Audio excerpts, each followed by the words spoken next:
Welcome back to another episode of Puyallup Home Pros. I'm Nikki Robbs, and this podcast serves to equip the local, future, and current homeowner with all the professional links that you may need to anybody in your home owning journey. Now, today we're going to talk about sellers. Home sellers.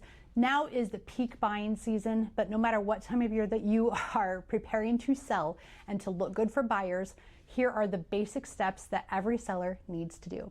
First of all, I strongly encourage a pre-listing inspection, anywhere from $500 to $1,000, depending on how thorough, how much you want to do. If a sewer scope is included, do the pre-listing inspection. It makes buyers feel very confident when they're touring homes, comparing homes, and deciding which one is going to get an offer if you have a pre-listing inspection and a list of all the things that have been repaired, even if you choose not to repair them.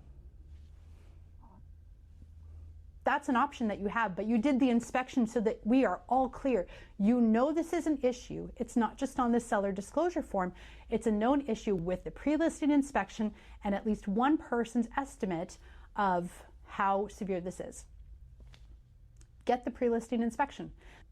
Now, I strongly encourage you to not only get the pre-listing inspection, but then do the repairs on the inspection. Because then when buyers come and visit, they see, oh, we did the inspection and we did the repairs. The repairs are finished.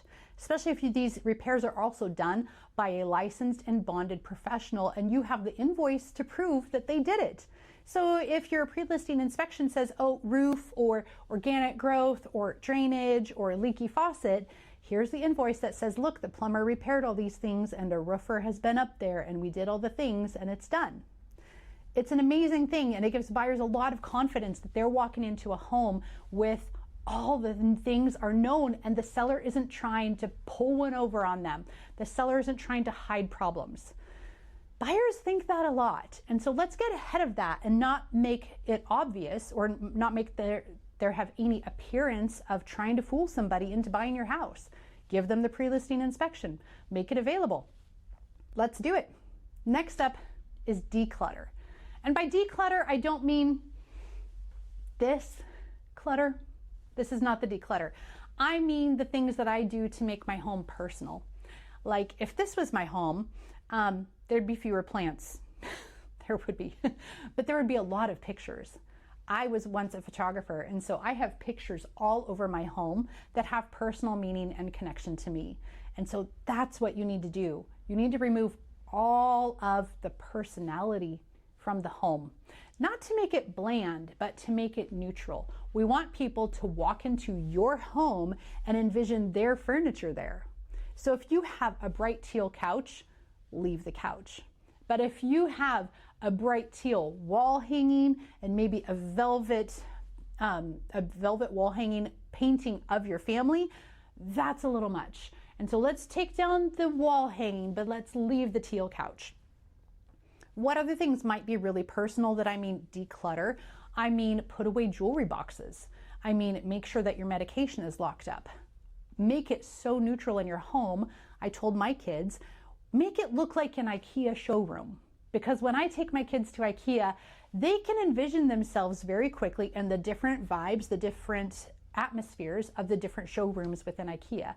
I would say look at a magazine, but actually it's kind of hard to look at a magazine nowadays. So what would a Pinterest board of your living room look like to make it palatable and accessible that someone could imagine, oh, my chair is about that size and my couch is about that size. And you know what? My coffee table would look really great here. I can see holidays. I can see birthdays. I can see myself enjoying my life here. That's what's important. That's what declutter means. We're actually going to reclutter, right? Extra plants. I don't know if you can see it on camera, but there's a coffee table in front of me with 3 little tchotchke things. We are going to reclutter your home. We're not going to strip it into blandness, but it is going to be less personal. That can be rough. That goes along with the packing. So declutter and pack. Next up is curb appeal. Curb appeal should go all the way to the curb. And so that means things in different seasons. In the springtime, like right now when I'm recording this, that means make sure that your bushes are trimmed, your spring flowers like daffodils and tulips have been chopped down, and that you've got fresh flowers coming in. So that's a very seasonal thing, and we should talk about that as we're preparing for the marketing strategy for your home. But it does mean remove dead leaves. It means we need to weed in certain places and make sure that weed prevention has been taken care of in other areas. It means bushes and trees are trimmed, grass is mowed, but it can also mean let's add. What do you mean when we're adding curb appeal? I mean, maybe add a potted plant or a hanging basket near the front door. It means maybe add something that's welcoming on the front door, like a wreath or some sort of cute wall hanging.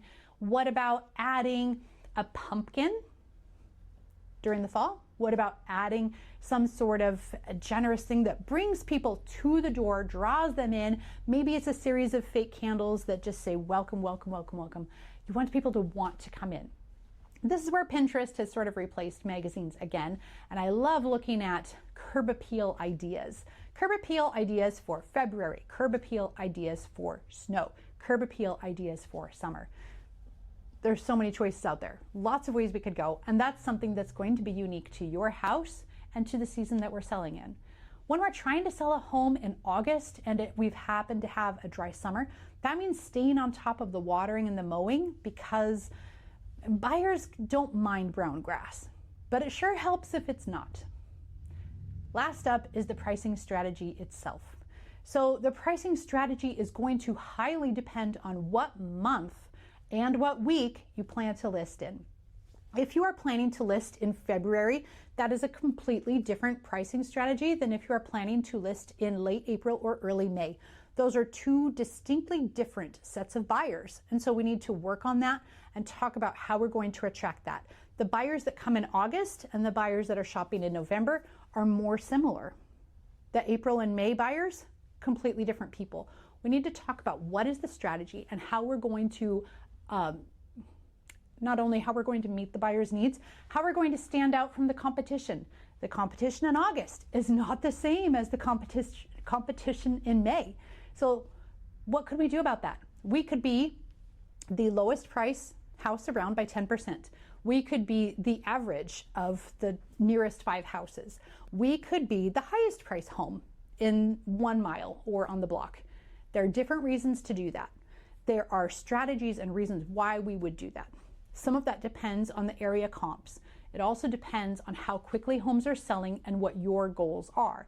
However, I will tell you this from the very beginning, if we are not meeting those goals in the first 14 days, no matter what time of year, then a price change is not negotiable, it is required. So our pricing strategy, it depends on your location, the comps, the time of year, and actually the month and week that we are listing. So let's be strategic. Let's talk a lot about your goals and what's possible and who is buying. What is our target market? So for Puyallup homeowners and for future Puyallup homeowners, gosh, I'm tripping over my words there. Keep listening to Puyallup Home Pros, because I will be dripping lots of information here and education so that you can get ahead of these questions before we have a chat. Now, getting started is actually really easy. Listen to the podcast now and then. Hit me up. Let's go out for coffee. I'd love to have a tour of your home, or at least talking about what your future home is going to look like.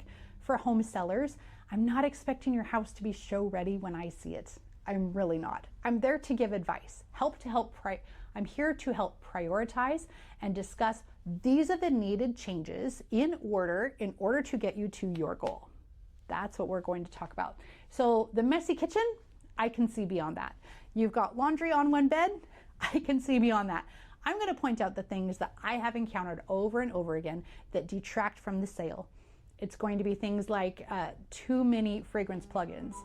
It's going to be things like too much personal stuff in your family room or in a den. And it will be things getting ahead of buyer objections about a certain thing in your home. Let's talk. So, home sellers for Puyallup, thanks for listening to Puyallup Home Pros. I think we can make this work. And if you listen to other episodes, other stories from my sellers, you're going to hear over and over again, we made it work. It happened. I followed her directions. I followed her advice and I trusted her. So add me to your trusted vendors list and I'll bring you my trusted vendors list. All right. Puyallup Home Pros, I'm Nikki Robbs. Let's get you home.